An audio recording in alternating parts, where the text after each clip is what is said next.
Good morning. May peace be in your hearts. Through the energy of freedom and the warmth of love, may you live the fullness of being alive, and in that fullness find peace. Through justice and understanding, may humanity be at peace, and may all of life on earth live together in balance and peace.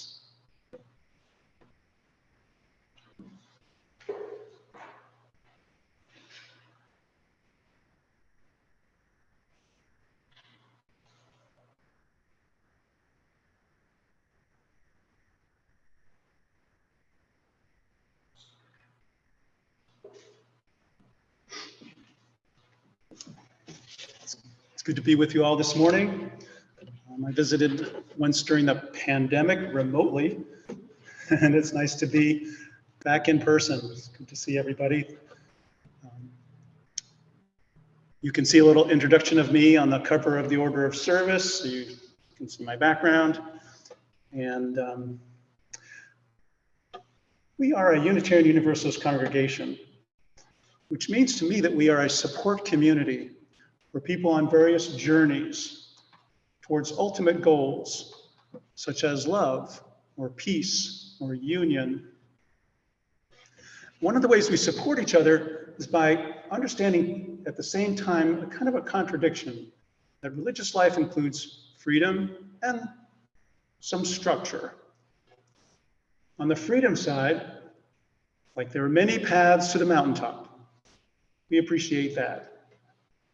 You can see that in our history when in the 1500s, the then Unitarian King of Transylvania passed the world's first edict of religious tolerance, which allowed for the religions of Transylvania to coexist side by side, as opposed to it being a country with only one religion. And so there were Lutherans, Calvinists, Roman Catholics, and Unitarians coexisting in relative harmony in Transylvania. Alongside Count Dracula It's just a whole nother story. And at the same time, there are many paths to the mountaintop, but there is a mountain and there is a top, and there's some general themes that go along with religious life. And that's what today's service will address, some of those themes. And I offer it out of my caring for you and my wish to support you in your religious lives. I hope that as you're in your lives and in your journeys, you find love and freedom and live the full richness of being alive.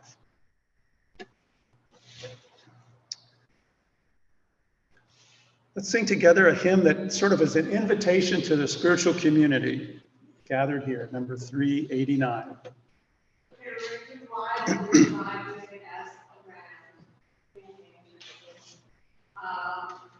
We'll go through the whole thing once everyone.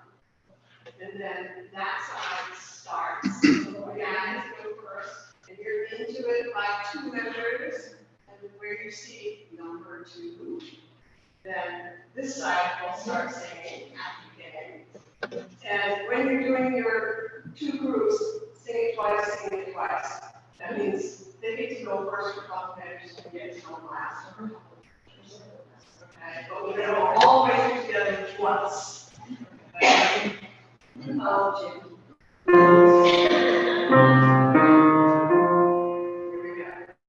Here we go. The whole thing.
Nicely done. I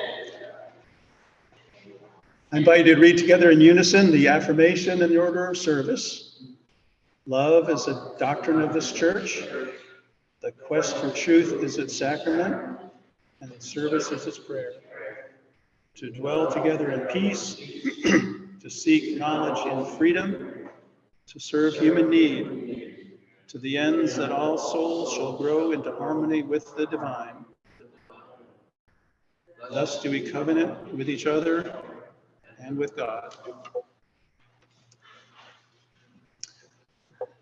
And at this time, if there are announcements, the floor is open. Yes. The usual announcement about the Course in Miracles. We had a non-miracle this past Friday. All 3 of our participants were out. So Power was out. You were out. One was out in the hospital. But we continue. We glad to invite you to that room every Friday, 9 o'clock, 9 to 12, 9 to 10. Although we do go. That's the story. Of course, Yes. I did too. I saw Deborah Torres last Monday. She seemed pretty well, but considering all she's been really going through and her spirits are good, that's not so bad. Try to take it one day at a time and make it best of everything. She was having a scan on her neck, they find out what exactly was going on. I don't know the result of that, so she was really caring about that. Okay, and my second announcement is Dave and I are playing at the Belmont Club Friday, this Friday from 6 to 9. This will be the last time in 2023. Until 2000. So it's the last time here. Friday. So I want to say thank you so much, Ken, for joining us here in person today. We really appreciate what you did for us on Zoom during the pandemic. And what we will do today, we'll try to update you and join us again. And I want to let everybody know that Lisa Kirk will be back next week. I know you know her and she'll be here. Excellent. Anything else?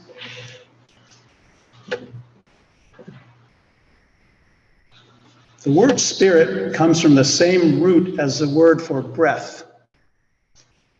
We receive spirit like breath, and it fills and sustains us. Spirit is a life force, an energy that keeps us alive and dynamic, a fire that glows within, a voice that says yes to being alive. Spirit is a reservoir of power and wisdom. It underlies decisions, emotions, and behaviors the way ocean depths underlie waves and calms and storms. Insight arrives courtesy of the Spirit. Spirit involves oneness or union. It connects us to all. The connections and connectedness make Spirit infinite. Spirit supports love, builds bridges between people, and on those bridges we meet. We do not control Spirit. Indeed, with Spirit we surrender rather than master. We receive rather than achieve. We accept rather than control. We are willing rather than willful. One may trust this mystery. The Spirit is known yet unknown. Though with me now, as soon as I put it into words or even thoughts, it escapes. In silence, we may hear the still, small voice of the Spirit. And so let us pray. Spirit, draw near.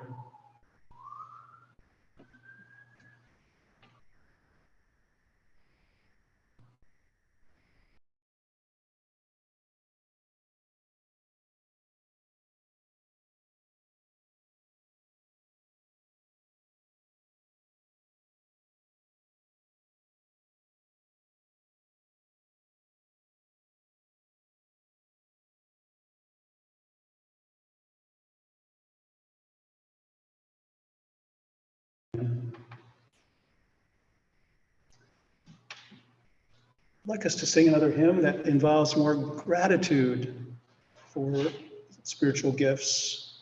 21, number 21, For the Beauty of the Earth.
Thank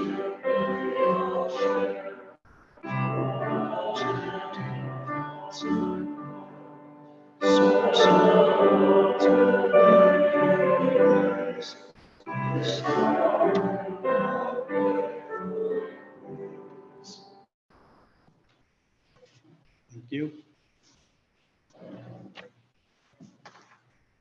Well, the literature of the spiritual life is vast, and so with great parsimony, I've limited myself to 5 readings. The first is from Ralph Waldo Emerson, commenting on a spiritual experience. Crossing a bare common at twilight under a clouded sky, without having in my thoughts any occurrence of special good fortune, I have enjoyed perfect exhilaration. I am glad to the brink of fear. Standing on the bare ground, my head bathed by the blithe air and uplifted into infinite space, all mean egotism vanishes. I become a transparent eyeball. I am nothing, I see all. The currents of universal being circulate through me. I am part or parcel of God.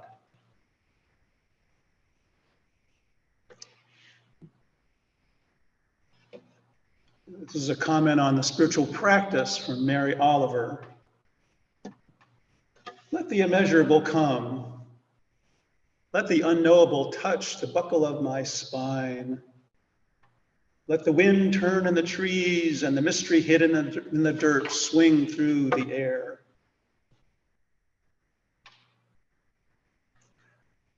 Zen Buddhism also offers this comment on the spiritual practice.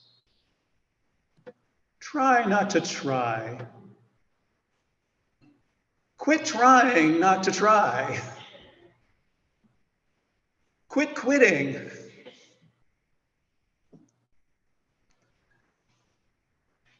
The spiritual life involves tension between will and, well, willing or not will, the receiving.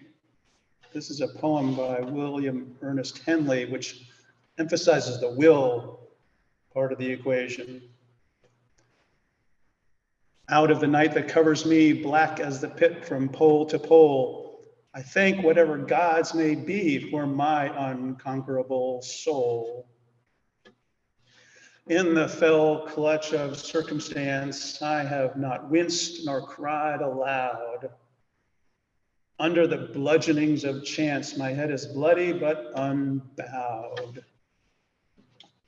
Beyond this place of wrath and tears looms but the horror of the shade, and yet the menace of the years finds and shall find me unafraid. It matters not how straight the gate, how charged with punishments the scroll. I am the master of my fate. I am the captain of my soul.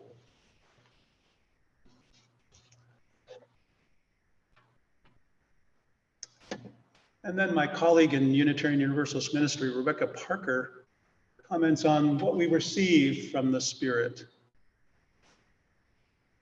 There is a love holding me. There is a love holding you. There is a love holding all. I rest in this love.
Thank you, Nancy. That's great.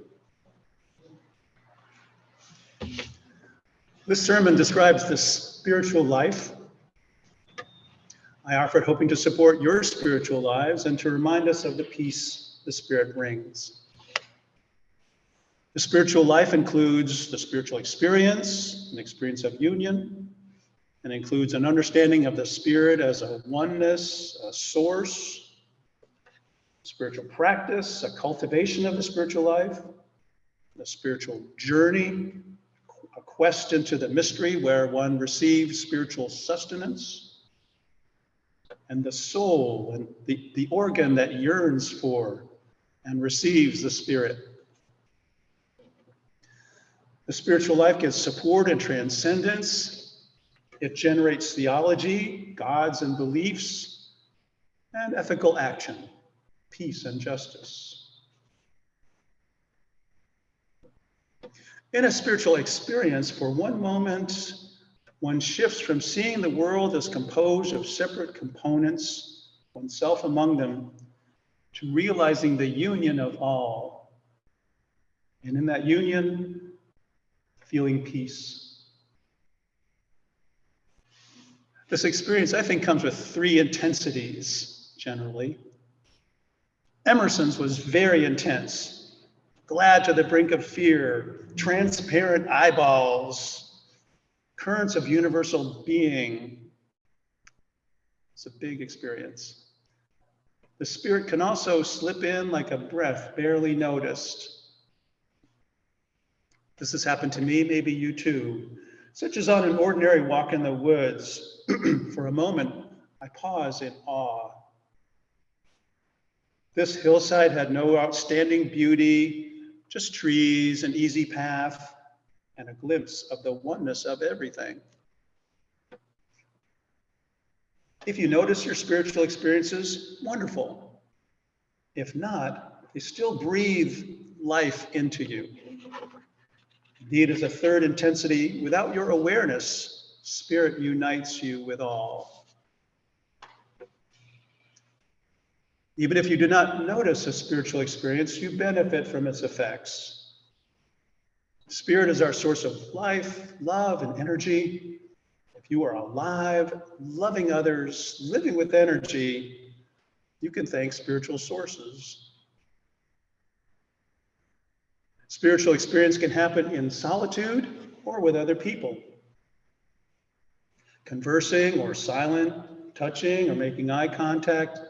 Sometimes a transcendent encounter occurs. The Spirit connects us. The theologian Martin Buber called it the I-thou experience of union with another person. My wife tells of such an experience, a moment in an airport, loving everyone, bustling to catch their planes. So, with earth-shaking intensity, quiet subtlety, or completely unnoticed, alone or with someone else, spiritual experience occurs. You do not do anything to create a spiritual experience. As such, it is like sleep. While sleeping, you do nothing, and your body heals, your mind files experiences into memories, cleans out amyloids, the brain's trash. It is as if a nighttime janitorial crew organizes the files and shines the floors so you can greet the morning refreshed and clear thinking. We surrender to sleep and receive this gift. And so we surrender to spiritual experience and receive its gifts. As a gift, spiritual experience is also like breath. We breathe, usually without noticing, and receive the gift of air, which fills and sustains. As I said before, the word spirit derives from the Latin word spiritus, which means breath. We receive Spirit like breath, and it fills and sustains us. This theme of sustaining breath appears in the book of Genesis, as God creates the first human out of clay and then breathes the breath of life into this person.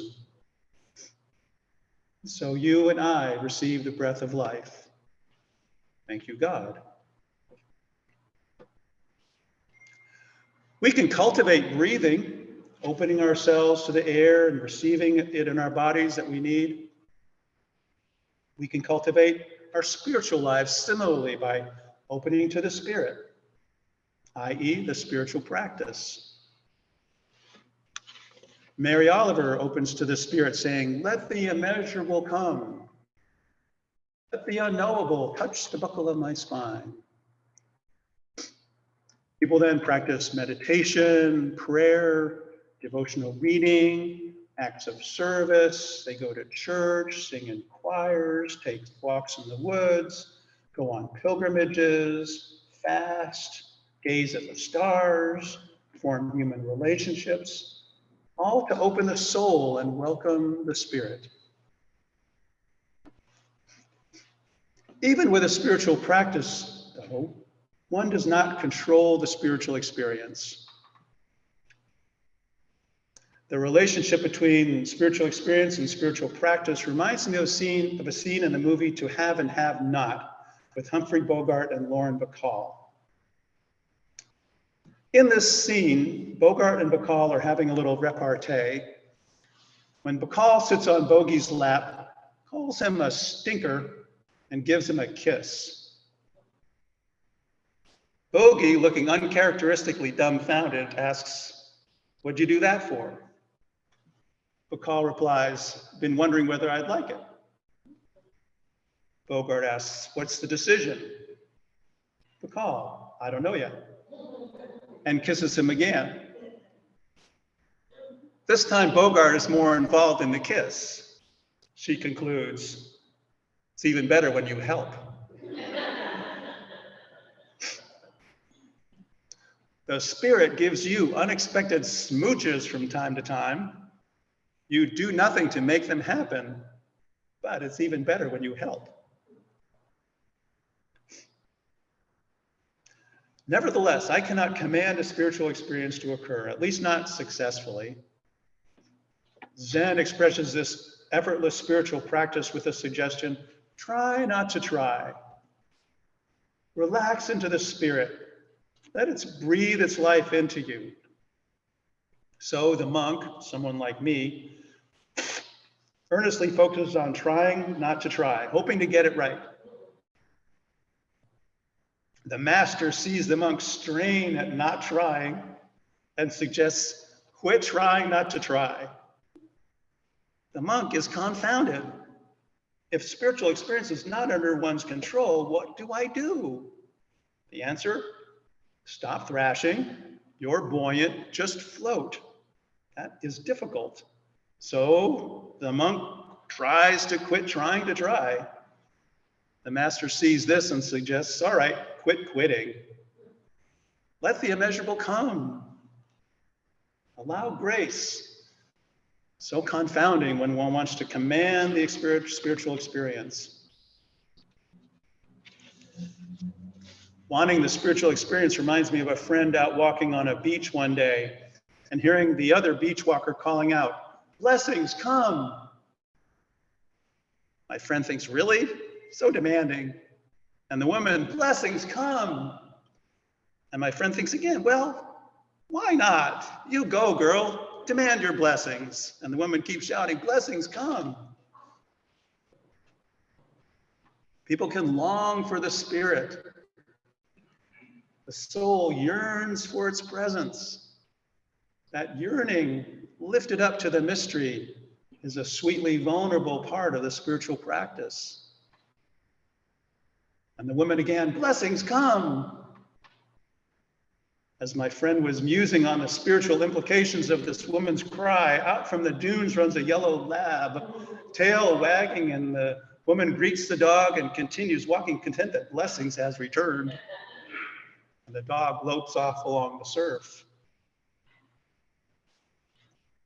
I think the Spirit is like that, not under our control, but loving us, wanting to be with us, and bounding up with blessings. Spirit's blessings are love, life, love, and energy that well up from some mysterious source, raw and unformed. Like a muddy spot on a hillside where water wells up from the ground. After welling up, that water is channeled into a stream. So spiritual gifts are the raw materials of life, love, and energy well up, and our will channels them into how to live, who to love, what to do.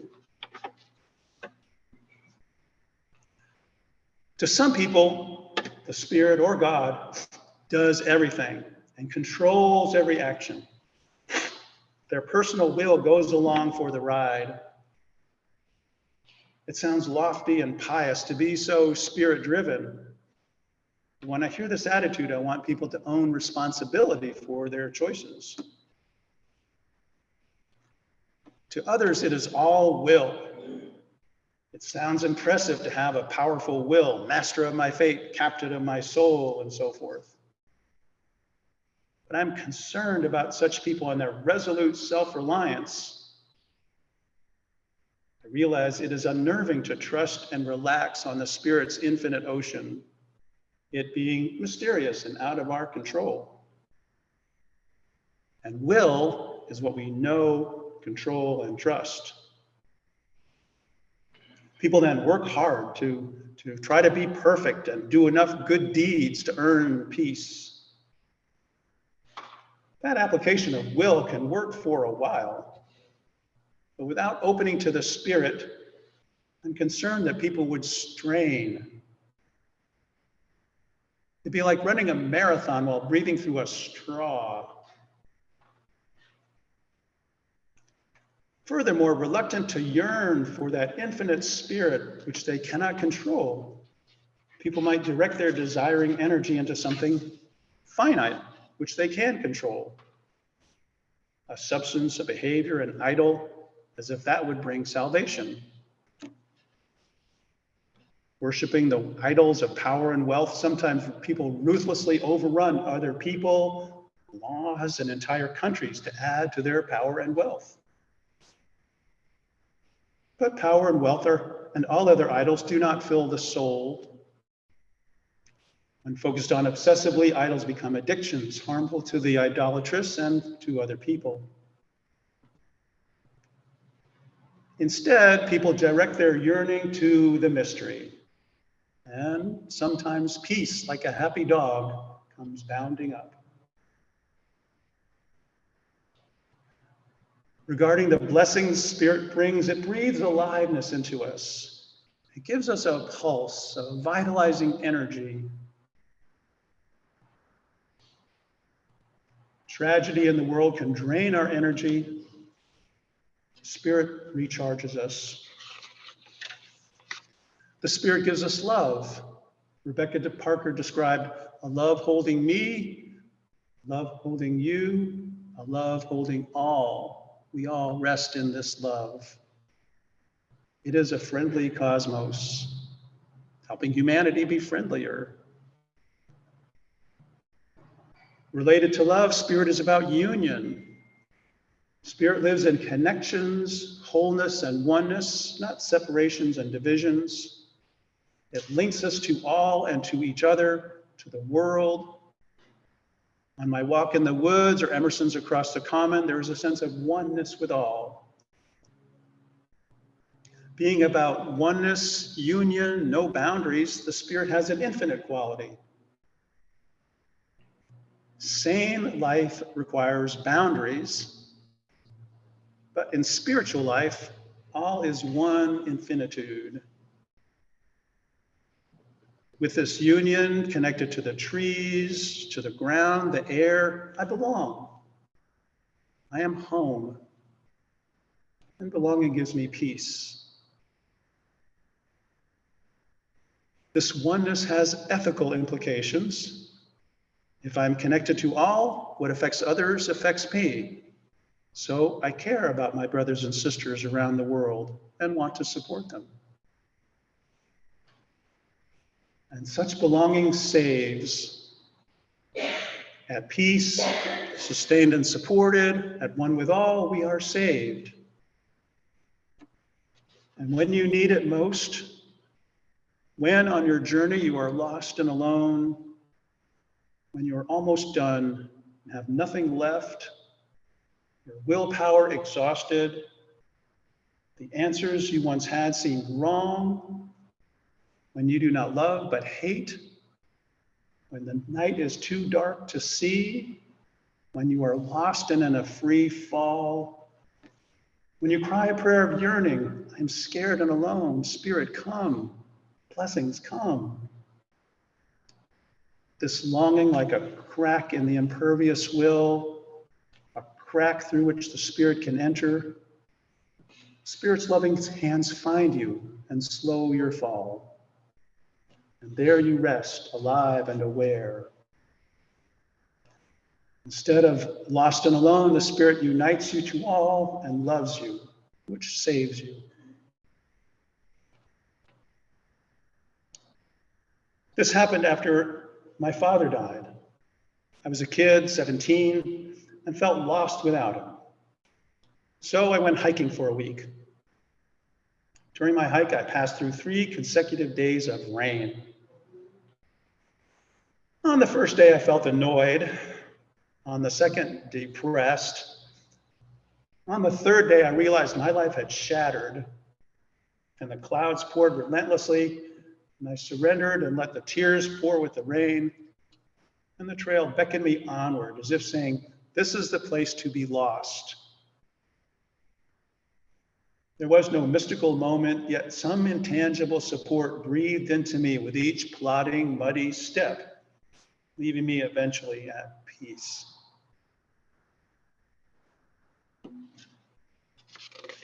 This spiritual experience is meaningful, yet difficult to talk about. I can sort of describe my moment in the woods. Emerson can tell you his, but words, even Emerson's, can't quite convey the mystery. Furthermore, spiritual experience defies words by being about oneness. Words form boundaries and definitions. So when I say chair, you think chair and not something else. But in union and oneness, there are no boundaries, and then no words. Indeed, one defining quality of a spiritual experience is that it is ineffable. Furthermore, the conversation can feel awkward. I mean, Emerson's neighbor comes up, hey, Waldo, how you doing? Great, Charlie. Just the other day, I was a transparent eyeball. Oh, really? Yep. The currents of universal being circulated through me. I was part or parcel of God. Yeah, nice. Well, the guys are coming over to watch the game. I got to go get some chips and salsa. See you later. And yet we use words anyway, hoping to convey a hint of this valuable mystery. As the Spirit eludes words, people use similes and metaphors. It is like sleep, like breath, like the welling up of a spring. It gives us unexpected kisses. It gallops up to us like a yellow dog and loves us with boundless love. Its hands catch us when we are lost and falling. Theology, gods, and beliefs gives us further ways to put the Spirit into words. Emerson theologizes when it's saying he felt part or parcel of God. Others might say God was present in that moment of union, or God spoke to me. In the story of the spiritual life, God is a character symbolizing the Spirit's glory. But words, even God, makes the Spirit into one more object, which it is not. To use words, but not about the Spirit, we can talk to the Spirit, which is prayer. Dear Spirit, dear mystery, this morning we have gathered to take a few steps on our spiritual journeys. Sometimes on those journeys, I and others feel lost. Sometimes the world seems lost and careening away from your love and peace. Other times, life is not much of a journey. The routine is just routine, and people hunger for meaning. Give us again the breath of life. Offer us moments that link us to each other and to the infinite, that show us we belong. Grant us the peace that passes understanding. In the end, thank you for filling our souls and giving us what we need for our lives and for the world. Amen.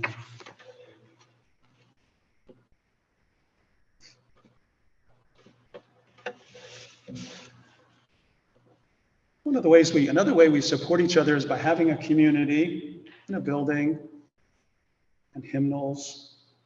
And to afford those kind of experiences, we support each other financially with an offering. And so let's take the offering.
May we continue in this meditative mood, and I invite those who wish to share a joy or a concern, something we may celebrate together, or something for which you would like the healing energy of our shared meditation. So I have a lot to say. Try to make it brief. Walter T. Stace, do you remember that? Me? Walter T. Stace. Oh yeah, W.T. Stace, yes. Okay, what about that? My parents, when they were creating me, named me the love of spirit.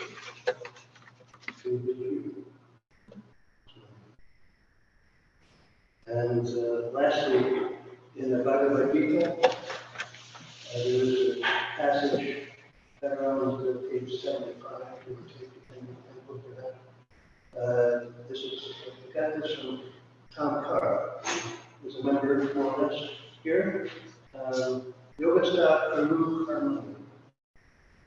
Resting in the yoga, or breathing, perform actions. Thank you, beautiful. Walter, thank you for telling us about that. Does anybody know how David's surgery went on Tuesday? And heard that the reason he did the surgery is because the odds had gone up from 50-50 to 85% procedure. So he did it at the VA in Boston. I heard, so I'm taking those to you.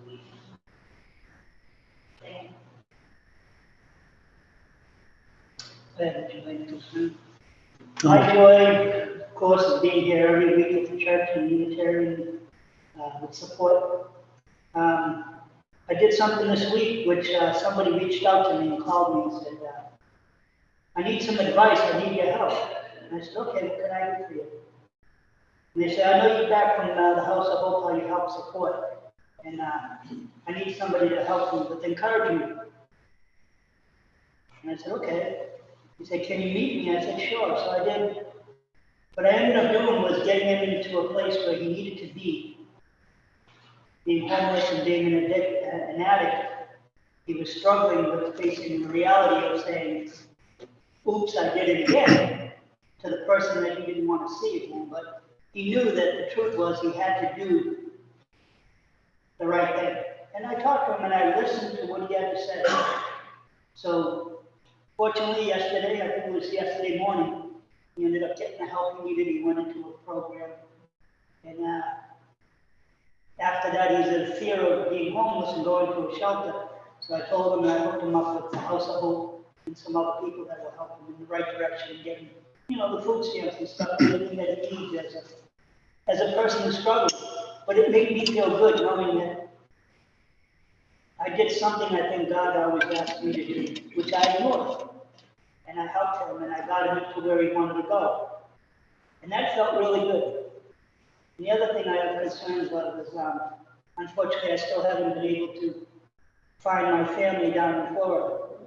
I've been watching a lot of YouTube videos on Channel 2 News and Channel 4 down in Tampa and Florida and Lakeland, and hearing all the aftermath and looking at videos and where they were at the trailer house, because they had a double wide trailer. And it was a big, huge community, and you can just see the aerial that it's just gone. There's nothing there. All wooden sticks and water, just gone. Everything.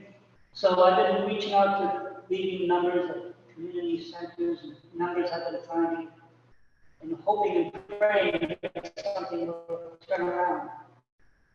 Because it's been almost over, a week and a half now that I haven't heard them asking for prayers, and hopefully that they will reach out. And, it was devastating for Florida to get hit like that. And I'm hoping that the holidays are coming up, little piece of your heart to go out to the people that are suffering, are not going to have what they want to go back to, which is a home. So I reach out to everyone. I'll be posting some videos out on YouTube and trying to reach out because the holidays are coming around, and I think they all need our help throughout the whole entire country. And, like I always say every morning, God bless them all.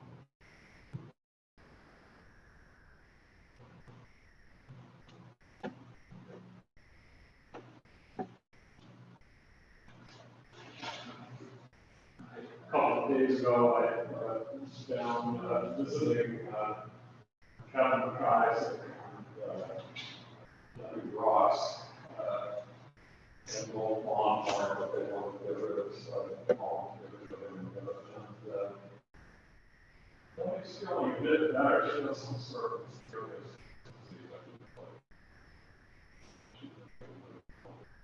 I think on the whole, Kevin been pretty depressed the last couple of years. But was out on the porch, we were talking for several minutes, so we did better than expected. Last Sunday, there was a bit of a transcendent, unexpected experience. This was the Hawaii's the chips and salsa, and don't forget the beer. The Patriots at the Valhalla of the National Football League, Lambeau Field in Green Bay, Wisconsin. A few minutes into the game, our quarterback got hurt and the rookie took over, and we ended up losing in overtime by 3 points, which was most unexpected thing. People were just, the Green Bay people were amazed. It was one of the best played games I've seen in a long time. Beautiful day out there. We'll see what happens today.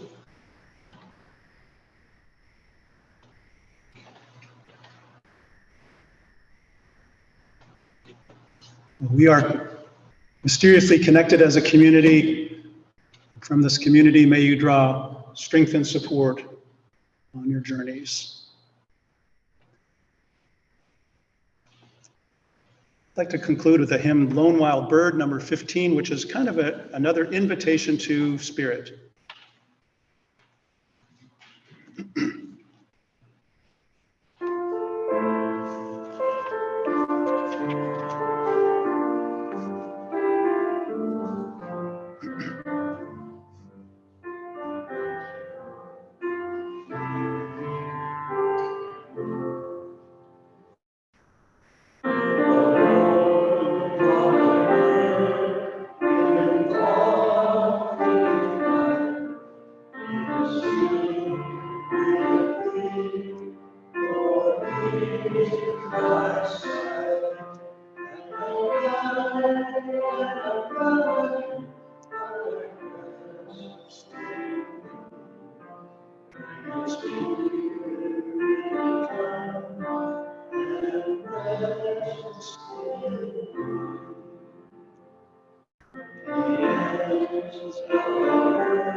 I want to thank Nancy for accompanying us and Donald for technical support.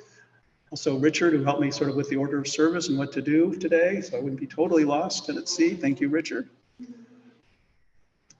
And thanks to all of us, everybody, for being here and making this event happen. We are journeying home, and the Spirit supports us and guides us on this journey. May we go in peace. Amen.